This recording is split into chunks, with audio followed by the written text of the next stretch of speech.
চাল কুমড়া বা জালি আমরা যেটাই বলি না কেন, সব প্রায় আমরা ঝোল রান্না করি মাছ দিয়ে, নয়তো কুচায় ভাজি করি। তো আমি আজকে ভাজিই করব একটু বড় সাইজের করে। তো এই জন্য আমি একটা মিডিয়াম সাইজের জালি কুমড়া নিয়েছি। কুমড়োটাকে আমি আস্ত ভালো করে ধুয়ে পানিটা একদম মুছে নিয়েছি গা থেকে।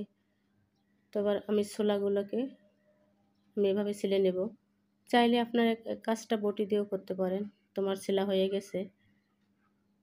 তখন একটা নাইফের সাহায্যে আমি এরকম গোল গোল করে পিস করে নিব।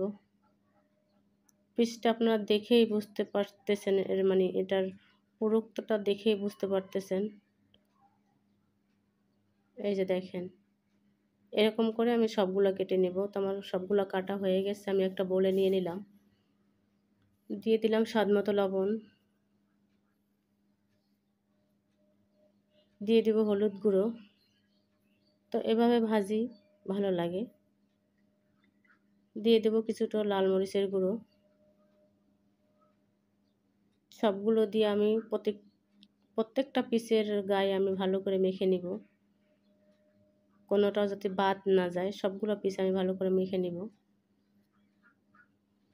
তো আমার মাখানো হয়ে গেছে। এই যে দেখতেই পাচ্ছেন, আমি প্রত্যেকটা পিস আমি কিন্তু মেখে নিয়েছি, ধরে ধরে মেখে নিয়েছি।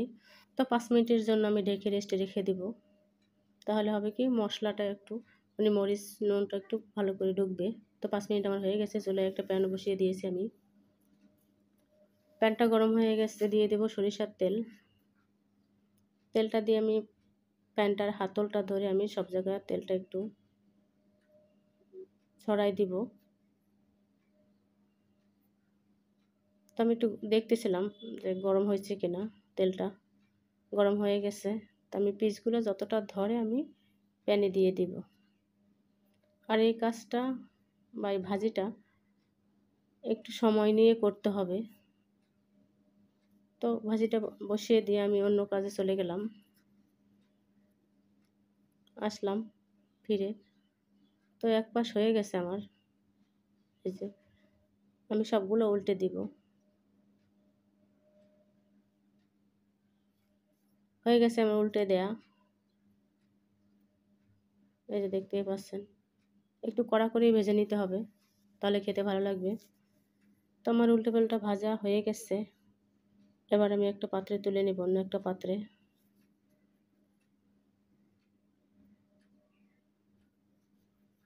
তো আমার সবগুলো তুলে নেওয়া হয়ে গেছে। বাকি যেগুলো আছে আমি সেগুলোই একইভাবে ভেজে নিব। দিয়ে দিলাম বাকি যে পেস্টগুলো ছিল। তো এই দেখেন, যতটা ঠান্ডা হবে ততই এটা নরম হয়ে আসবে। এই যে, আর খেতেও কিন্তু অসম্ভব মজার হয়।